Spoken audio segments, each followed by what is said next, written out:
All right, you can sit down if you want.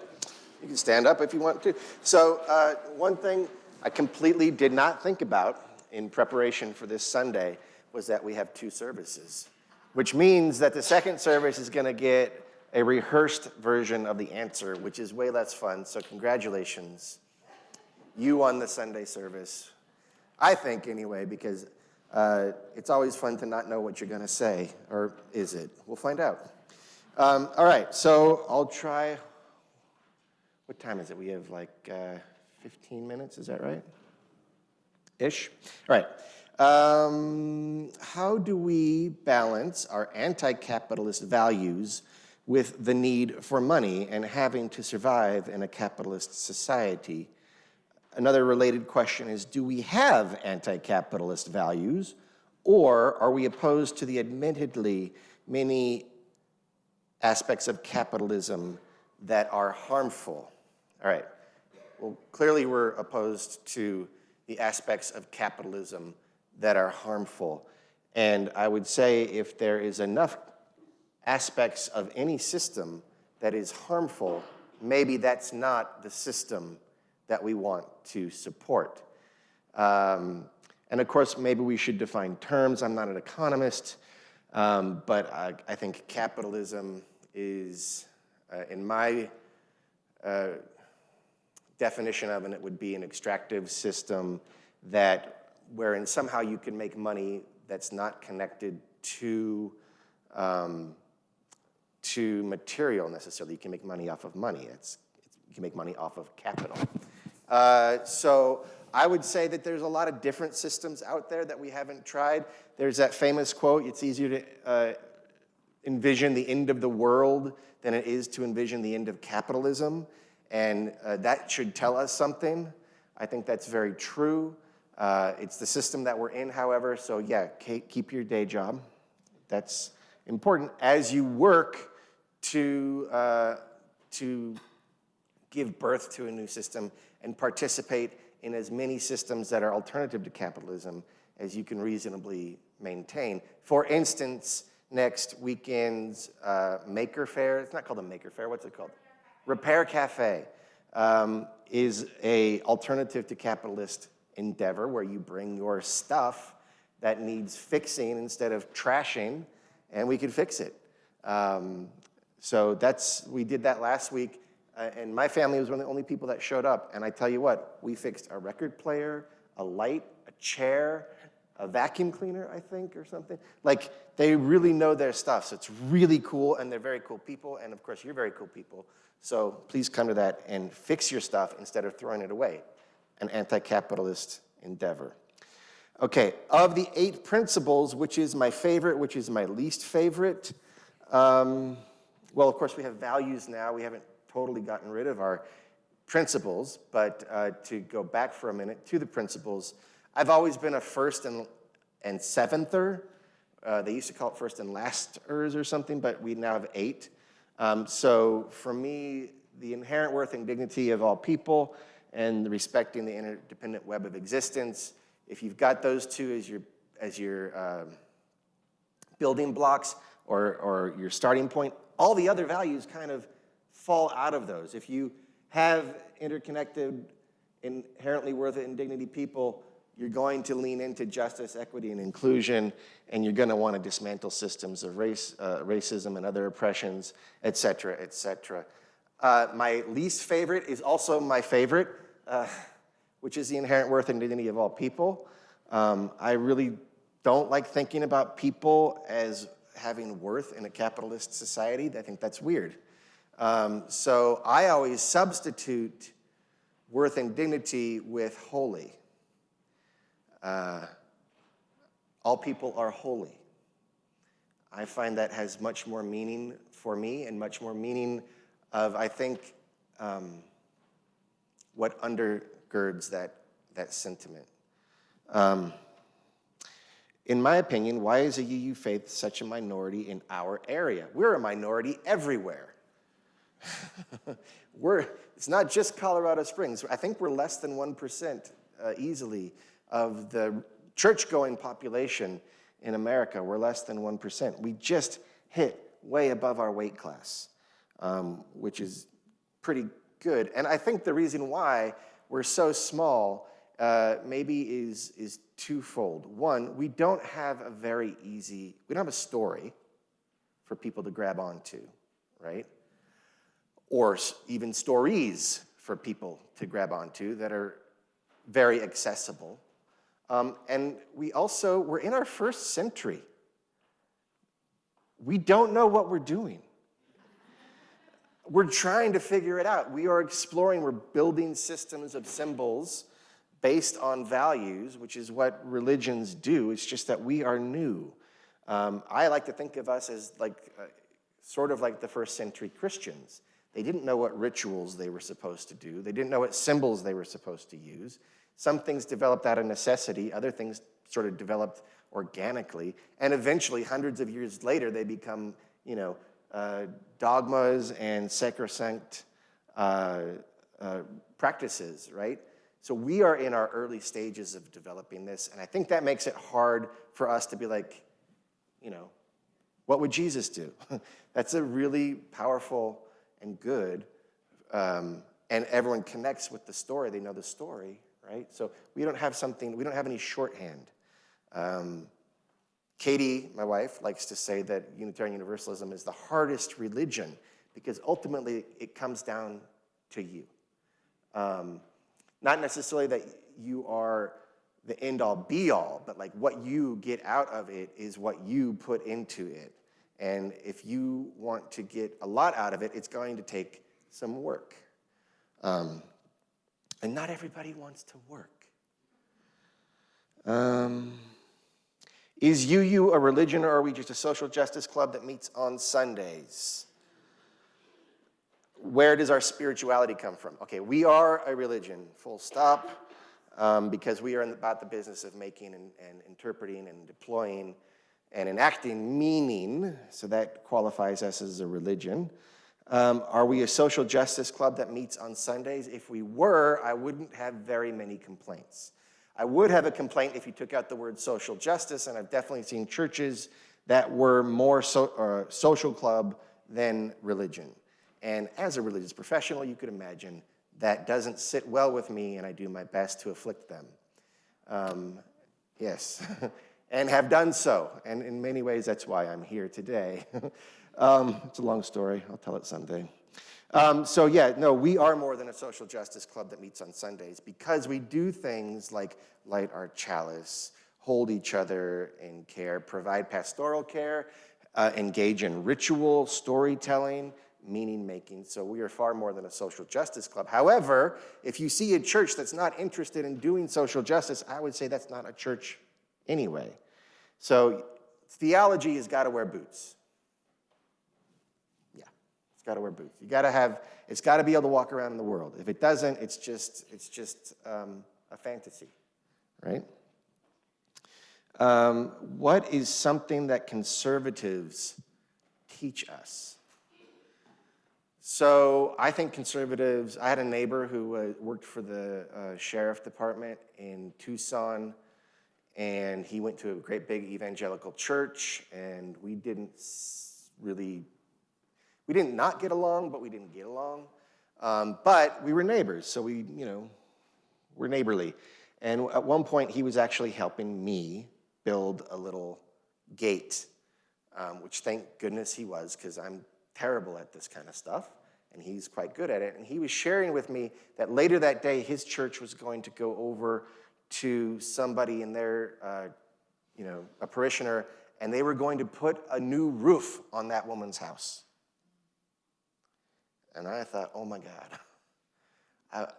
I actually felt embarrassed and didn't want to talk about religion anymore. Because that was like something so tangibly amazing that no UU church that I've ever been a part of has ever done anything like that. And so I think conservatives are very concerned with the immediate person before them, and liberals, this is very broad strokes, are more concerned with the systems that made this issue happen. So conservatives are going to go fix the issue right away. We're going to try to fix it way upstream. Now, both of those things actually need to happen until they're both solved.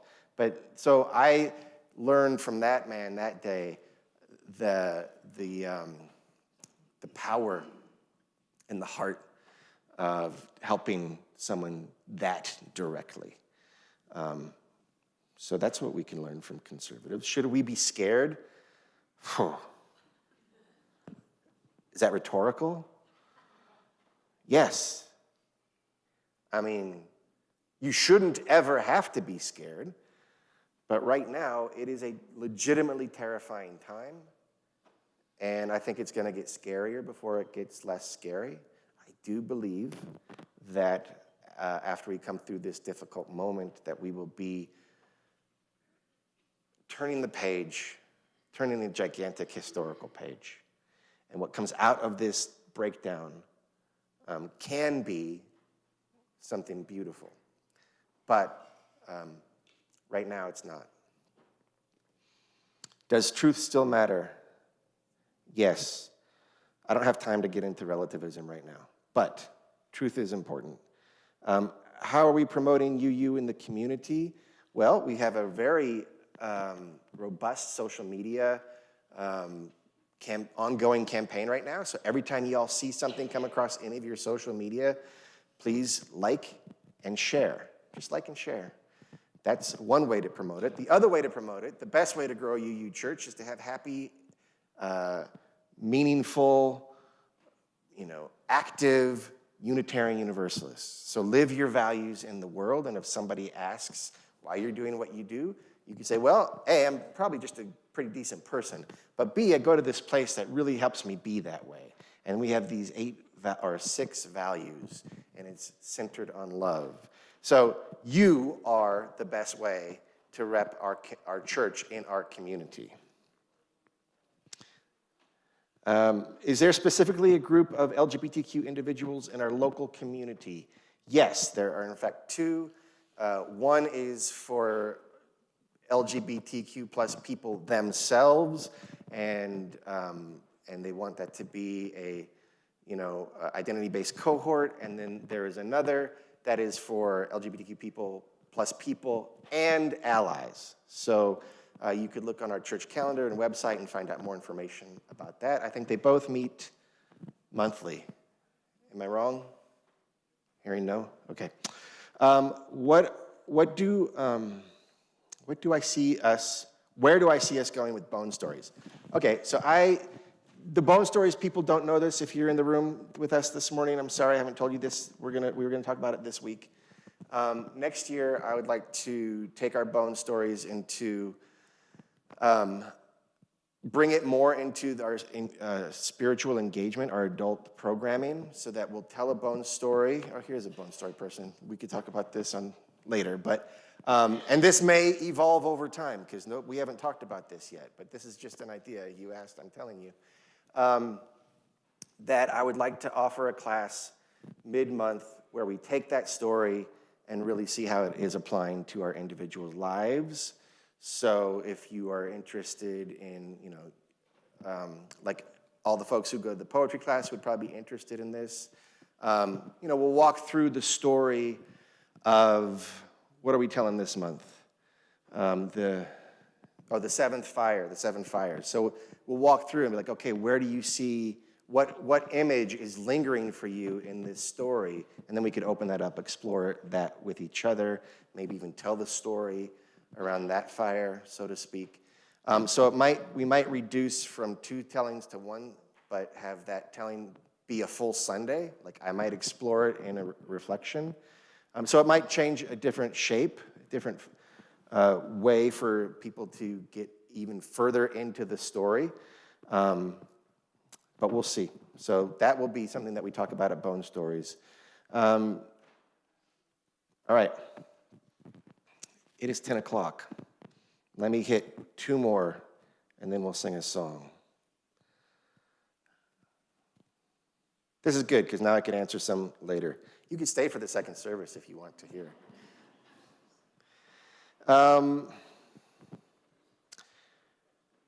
How can our congregation support the people in Minnesota? So I think there are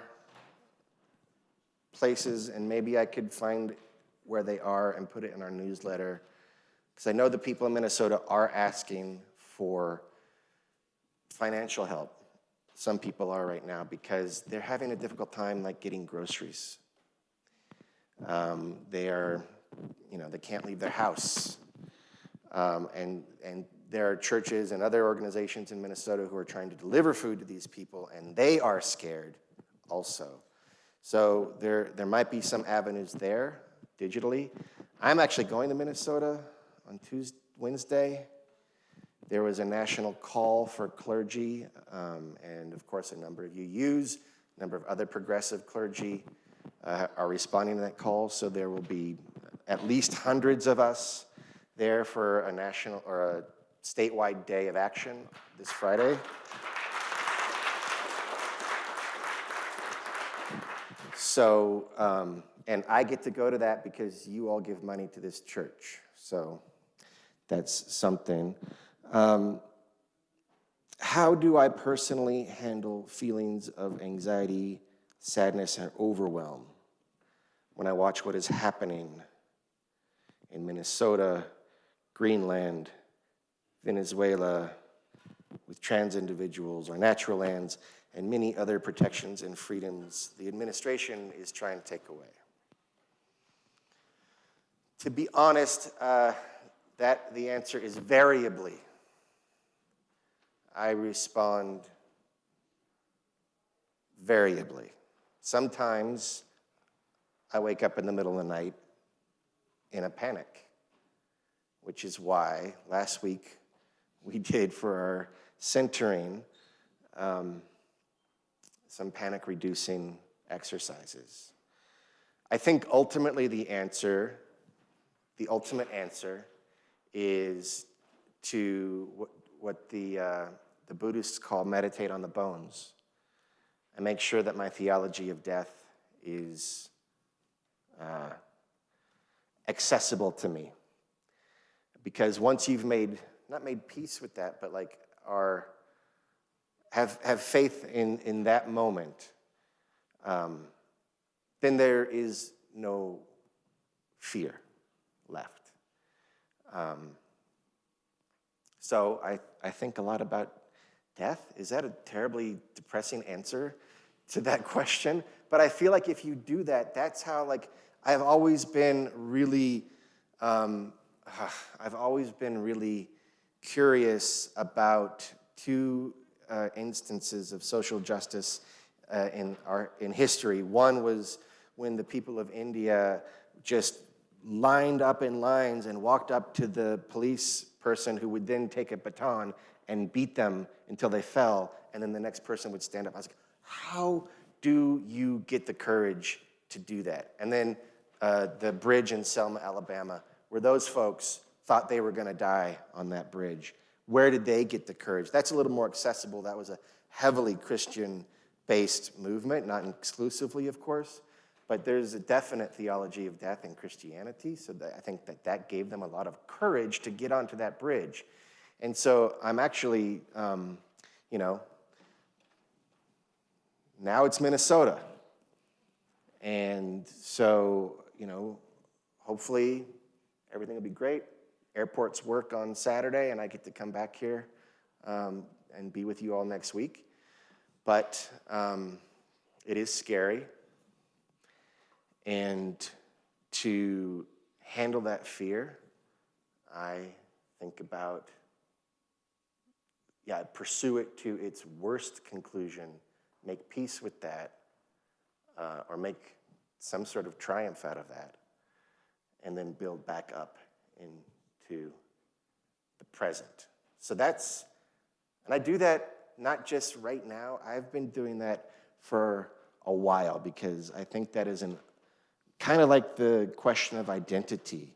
The answer to that question is not one that you can just put in your pocket, particularly as Unitarian Universalists, where we don't have that story to really house every fear in, to alchemize every fear into compassion and courage. We don't have that story yet, so it takes a little bit more and constant attention and thinking. So, but the answer to that is when you die, your brain keeps working for 30 seconds. The parts of your brain that are in charge of memory and dreams are active. And in that moment, you also lost your ability to sense time. So you're effectively in eternity of your own memory. It really gives credence to why the Catholics do last rites and forgiveness, because that is forever right now. So, yeah. So I'll be with you all forever, I suppose. Okay, maybe I should rethink this. No, so that's what I do, and it also like proves that time is an illusion. So for me, ghosts are just timelines doing this. So yeah, that's how. Anyway, that was a really sort of depressing but supposed to be triumphant way to end this reflection, because ultimately that does give us courage to face whatever is coming at us. If they can't touch you, if they can't make you afraid, right? If you could live into your compassion at all times, I think there is eternity in that moment. And eternity feels different than this moment, which is just going on and on and on. So let's go ahead